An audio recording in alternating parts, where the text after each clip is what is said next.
नन्ही नैना अपनी 3 सहेलियों के साथ गांव की नदी के किनारे लगोरी खेल रही थी। नैना ने गेंद फेंकी और उसकी 2 सहेलियों ने चिप्पी उठा ली। नैना जब उन दोनों के पीछे दौड़ रही थी, तभी उसका ध्यान 2 व्यापारियों पे गया, जो चांदी के जेवर लेकर नदी के उसी गांव की ओर आ रहे थे। मधुरा, जिया, पलक, वो देखो! अरे वाह, कितने खूबसूरत जेवर! मैं तो माँ से बोल के कंगन लूंगी। मैं भी। और मैं भी। नैना उदास हो गई। क्या तुम्हें कंगन नहीं चाहिए? मुझे भी कंगन चाहिए, पर दादी के पास पैसे नहीं होंगे। नैना, तुम दादी से बोल के तो देखो। दादी तो मेरे पापा से भी बड़ी हैं, उनके पास तो पैसे होंगे ही। क्या तुम्हें सच में ऐसा लगता है? तुम मेरी बात सुनो, घर जाओ और दादी से बोलो। वो ना माने तो हट करना।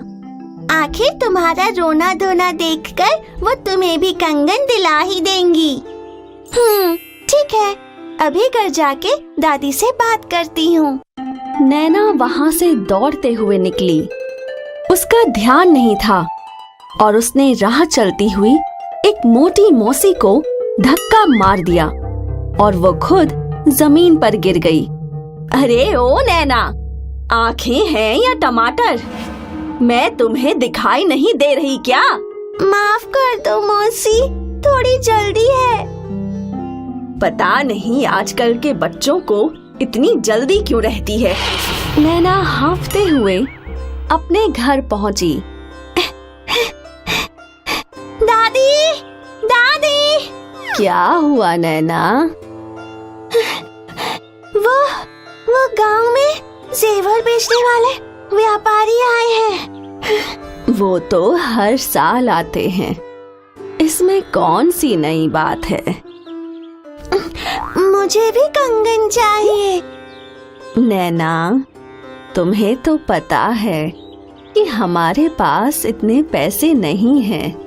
लेकिन मेरी सारी सहेलियां कंगन लेने वाली हैं। मुझे नहीं पता, मुझे भी कंगन चाहिए। दादी, मुझे कंगन चाहिए।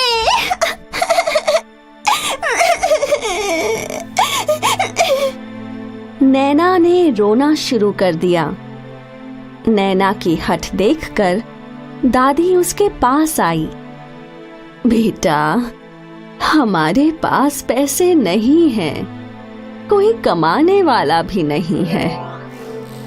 अगली साल थोड़े थोड़े पैसे इकट्ठे करके अपनी राजकुमारी के लिए उसका मनपसंद कंगन ले लूंगी।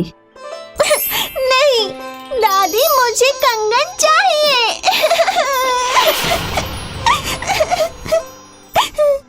अच्छा ठीक है, अगर हमारे पास घर में इतने पैसे हैं तो हम कंगन ले लेंगे।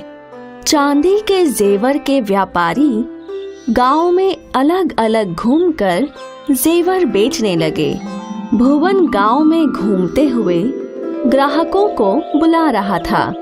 चांदी के जेवर ले लो, चमकते कंगन ले लो, चमकती नथनी ले लो। और दूसरा व्यापारी जीवन जेवर बेचने मधुरा के घर आया, जहां मधुरा की दादी ने मधुरा के लिए एक चांदी का कंगन खरीद लिया। शुक्रिया दादी। और वहां नैना व्यापारियों की राह तकते हुए दरवाजे पर ही खड़ी थी। उसे भुवन आता हुआ दिखा। चांदी के जेवर ले लो, चमकते कंगन ले लो, चमकती नथनी ले लो। ओ काका, यहाँ आइए, मुझे कंगन चाहिए। नैना ने भुवन को अपने घर में बुला लिया और फिर दादी ने भुवन से कहा, अरे बेटा, इस बच्ची के माप का कोई कंगन है क्या? है ना चाची, ये देखिए। नैना ने एक कंगन पहना जो उसे बहुत अच्छा लगा। इस कंगन का कितना दाम है? चाची, है तो ये खरा चांदी, लेकिन बच्ची को इतना पसंद आया है, इसलिए इसका दाम सिर्फ 20 सिक्के। 20 सिक्के? अरे बेटा, इतनी तो हमारी महीने की भी कमाई नहीं है।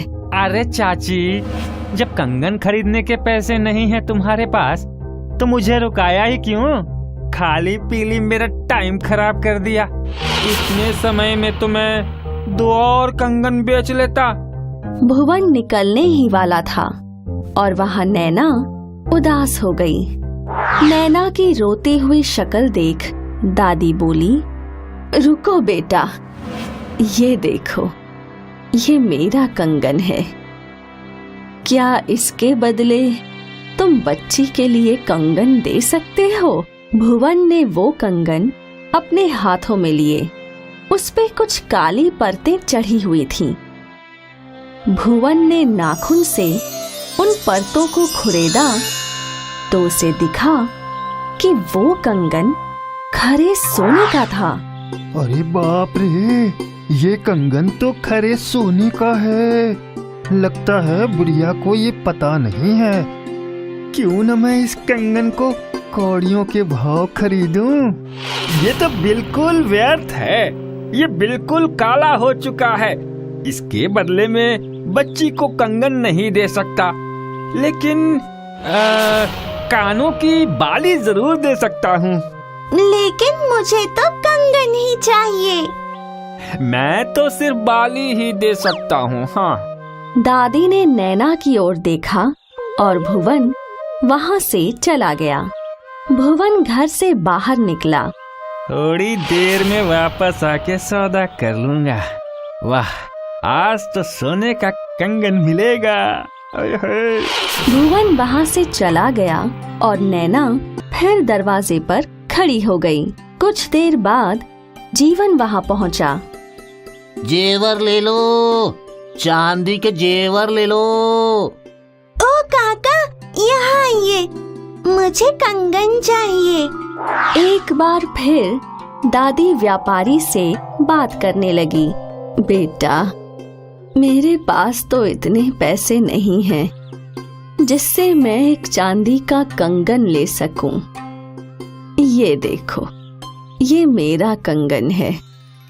तुम इसके बदले अगर बच्ची को कोई कंगन दे सको तो बहुत अच्छा होगा।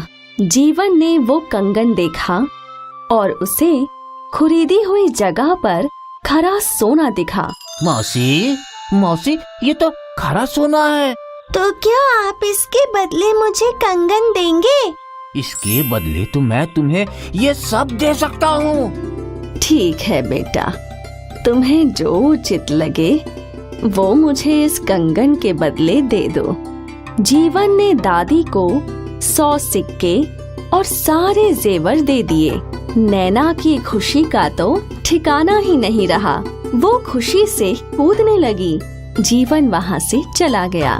जीवन खुशी खुशी नाव में बैठा और नदी पार करने लगा। तभी भुवन नैना के घर आया। बेईमान व्यापारी, तुमने मुझे ठगना चाहा। वो तो भला हो उस दूसरे व्यापारी का जिसने मुझे सच बताया कि मेरा कंगन खरा सोना था। भुवन वहाँ से नदी की ओर दौड़ने लगा। भुवन नदी के पास पहुँचा और उसने जीवन को नाव में देखा। तुम्हें तो आज मैं नहीं छोड़ूंगा, वो कंगन मुझे चाहिए। भुवन भागता हुआ फिसल गया और वो नदी में जा गिरा।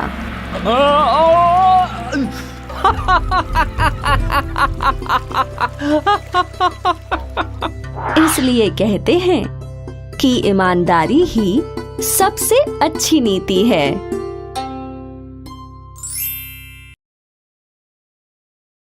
हाय, मैं हूँ शाइनी। अगर आप मुझे ऐसे ही देखना चाहते हैं तो इस वीडियो को जरूर शेयर करें और हाँ, इस चैनल को भी सब्सक्राइब करना ना भूलें।